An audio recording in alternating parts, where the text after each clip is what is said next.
ఈ భూమి మీద లేనే ప్రతి ఒక్కరు కష్టపడాల్సిందే, ఏదో రకమైనటువంటి దుఃఖ దారిద్ర్యాన్ని అనుభవించాల్సిందే. ఎందుకు అంటే కలియుగము కావున.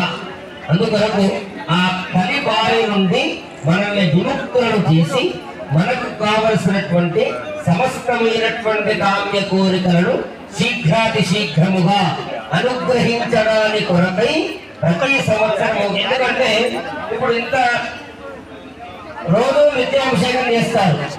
అందరూ వినండి, నిత్యం అర్చక స్వాములు బాలభైరవుడికి శివపంచాయతీ రోజు అభిషేకం చేస్తారు, అలంకారం చేస్తారు, సింధూరం పూజ చేస్తారు, అన్ని జరుగుతూనే ఉంటాయి. ఇవన్నీ ఎందుకయ్యా? ఈ రోజు ఇవన్నీ ఇదంతా పదంగా ఎందుకు ఉంటారు, మార్పాడం ఎందుకు అంటే ఇది ఎవరికో నలుగురికి చూపించడానికి చేసేటువంటి కార్యక్రమం, భగవంతుని కొరకే చేసేటువంటి కార్యక్రమం ఇది. అంటే ఇన్ని రోజులు మనకు కావలసినటువంటి కామ్య కోరికలు నెరవేర్చ